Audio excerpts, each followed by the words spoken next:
Originally published in 3 volumes between 2009 and 2010, Haruki Murakami's 1Q84 was later translated to English.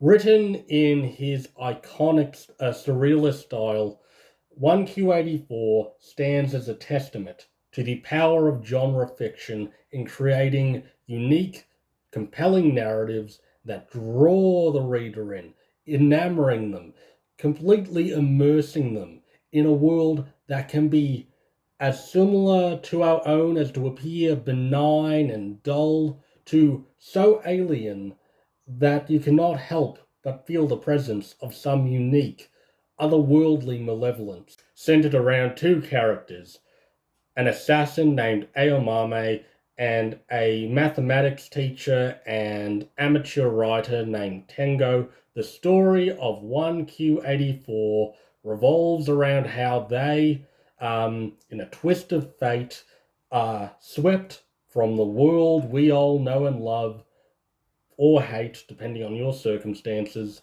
into one that is similar to our own, but with enough eerie, weird, and seemingly supernatural things that it becomes readily obvious to the characters that they are no longer in the normal world, the real world.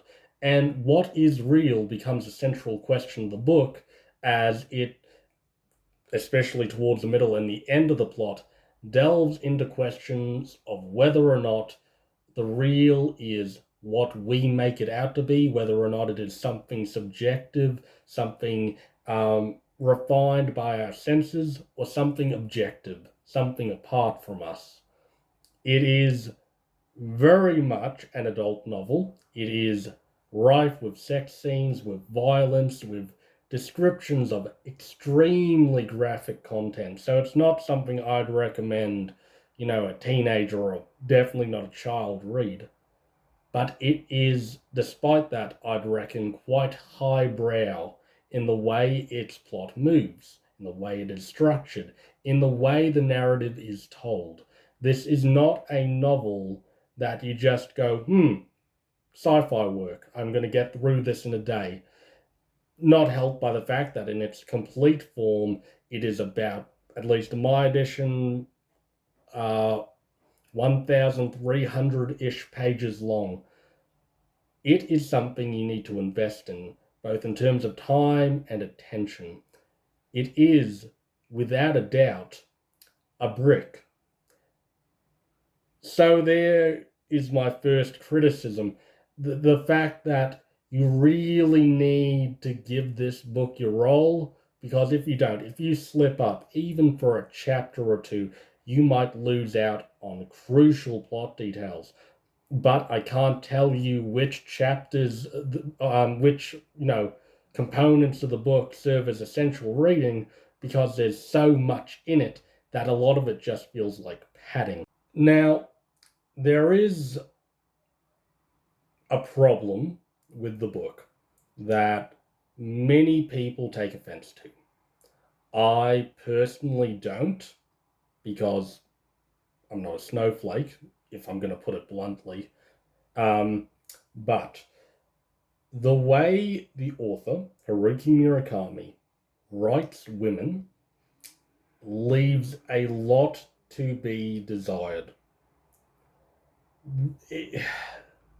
There's very often, the sort of opinion, and I've seen this in a lot of reviews, that Haruki Murakami focuses way too much on the physical characteristics of a woman, of what makes up a woman, and less so upon, providing actual characterization.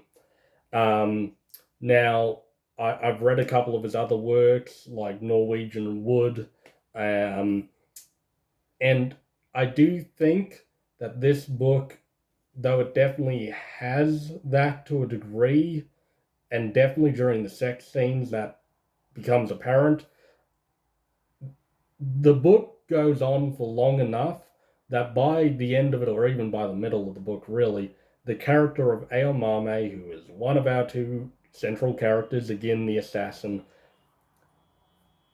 becomes developed enough that you're like, okay, I recognize her personality. She is someone with goals, with ambitions. She is someone who makes sacrifices in order to achieve those goals, and she is recognizable as her own person and not just a tits. Um, so yeah, just getting that out of the way. Be warned, if you're offended by that sort of stuff, you're going to be with this book, but if not, it is definitely, despite those flaws, worth a read. 1Q84 by Haruki Murakami. Worth a read, definitely. It has its problems, and I think it could have done well with an edit, cropping maybe, I don't know, 300 or so pages, but it is an experience worth having. It is definitely an epic. And like many epics of the past, it definitely has problems.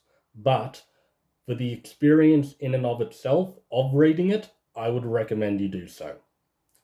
So, that has been my review of Haruki Murakami's 1Q84. I hope you enjoyed it. Again, recommend you pick up the book if you can stomach it. If not, that's okay. Like, comment, and subscribe. Hit the notification bell. Plan on doing a lot of these. So, cheers. Ciao.